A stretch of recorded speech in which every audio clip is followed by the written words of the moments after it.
Hello friends. सो आज के video में हम डिस्कस करेंगे एचआरए एग्जम्पशन के रिलेटेड एंड एटीजीजी का डिडक्शन। सो कई इंडिविजुअल्स को इनकम टैक्स की नोटिस मिलती है अगर वो रॉन्ग एचआरए क्लेम करते हैं अपने इनकम टैक्स रिटर्न में। तो कई इंडिविजुअल्स जो एचआरए क्लेम कर लेते हैं, जो उन्हें एक्चुअल रेंट पे करते हैं उतना ही एचआरए वो अपने इनकम टैक्स रिटर्न में क्लेम कर लेते हैं, और इसी की वजह से उनको इनकम टैक्स का नोटिस मिलता है। सो उसका ध्यान हम रखते हुए हम आज ये देखेंगे कि आपको एचआरए एग्जम्पशन कितना मिलेगा।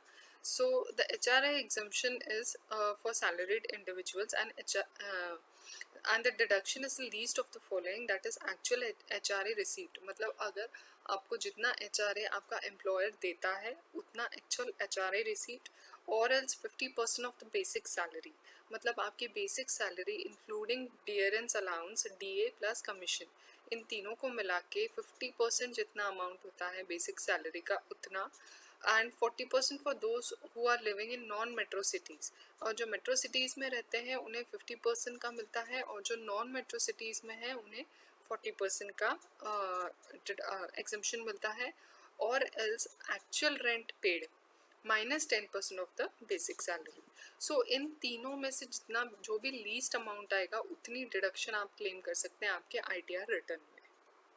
So let us understand this with an example. So for example Mr. A है जिसकी बेसिक सैलरी है 30,000 रुपीज़, और एचआरए उसे एम्प्लॉयर से रिसीव हुआ है 18,000, और रेंट पे किया है उसने 17,000 का।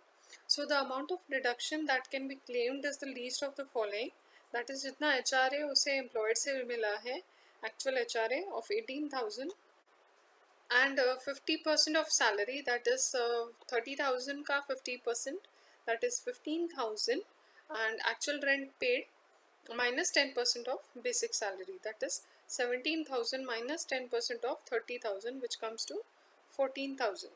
So the HRA that can be claimed in his ITR is 14,000. So जितना least है इन तीनों में से उतना आप HRA claim कर सकता है in the ITR. सो जो नेक्स्ट क्वेश्चन है वो ये है कि एचआरए और सेक्शन 80 को आप दोनों एक साथ क्लेम कर सकते हैं कि नहीं।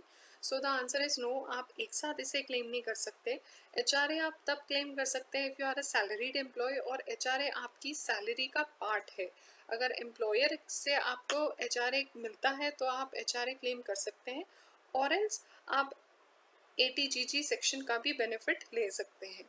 सो एटीजीजी सेक्शन और एचआरए सेक्शन दोनों जब रेंट पे होता है तब आप क्लेम कर सकते हैं। सो एटीजीजी का तब क्लेम कर सकते हैं if you are a salaried employee, लेकिन आपका जो एचआरए है वो पार्ट ऑफ योर सैलरी नहीं है। और if you are self employed तब भी आप एटीजीजी सेक्शन का डिडक्शन क्लेम कर सकते हैं। So eighty G G is for those who do not get HRA. और सबसे इम्पॉर्टेंट बात यह है कि अगर आपको एटीजीजी के सेक्शन का डिडक्शन क्लेम करना है तो आपको फॉर्म 10BA फाइल करना पड़ता है आईटीआर फाइल करने से पहले।